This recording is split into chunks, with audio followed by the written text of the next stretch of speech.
বাবা মাকে ছেড়ে ঈদ করবো এটা ভাবলেই যেন কেমন একটা লাগতো। সেই আমি খুব কষ্ট করে মনটাকে বেঁধে রাখছিলাম যে এবার ঢাকাতেই ঈদ করব। কিন্তু কি আর করা, শেষ রক্ষা আর হলো না। ঈদের ঠিক 3 দিন আগে যখন আপনাদের ভাইয়া আমাকে অফিস থেকে ফোন দিয়ে বলল যে তার 11 দিনের ছুটি হয়েছে, তখন শত চেষ্টা করেও মনটাকে আর বেঁধে রাখতে পারলাম না। আমাকে তো বাড়িতে যেতেই হবে, কিভাবে যাব জানি না, কিন্তু যেতেই হবে। অনেক চেষ্টার পরে 800 টাকার টিকিট 2000 টাকায় কিনে গাড়ির শেষের সিটে বসে বাড়ির উদ্দেশ্যে রওনা হলাম।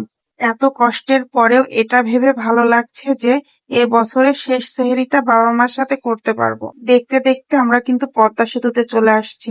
আমাদের গ্রামের বাড়ি যেতে কিন্তু পদ্মা সেতু পার হয়ে যেতে হয়। আমার গ্রামের বাড়ি কোথায় সেটাই তো আপনাদেরকে জানানো হয় নাই। আমার গ্রামের বাড়ি ঝিনাইদহতে। আমি কিন্তু ঝিনাইদহের মেয়ে। আমার বাবার বাড়ি, আমার শ্বশুর বাড়ি দুইটাই কিন্তু ঝিনাইদহতে।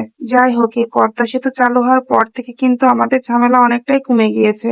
আগে আমরা ফেরি পার হয়ে বাড়িতে যেতাম, সেটা অনেক কষ্টকর হতো, অনেকক্ষণ জ্যামে বসে থাকতে হতো। কিন্তু এখন আল্লাহর রহমতে খুব তাড়াতাড়ি বাড়ি পৌঁছায় যেতে পারি। রাত 1টা বাজে। আমার একটু টেনশন হচ্ছে যে আমি কি সেহরির আগে বাসায় যেতে পারবো, আর বাবা মার সাথে শেষ সেহরিটা কি করতে পারবো। এই জন্য এই রেস্টুরেন্টে 20 মিনিট গাড়িটা দাঁড়াবে।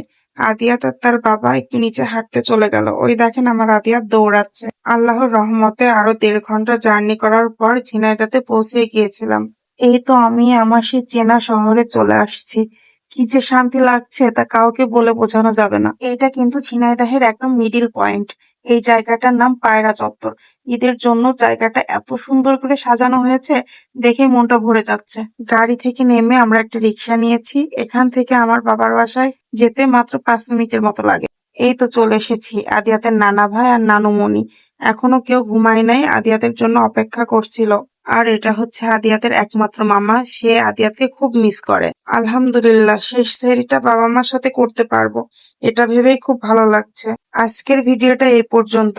আল্লাহ হাফেজ।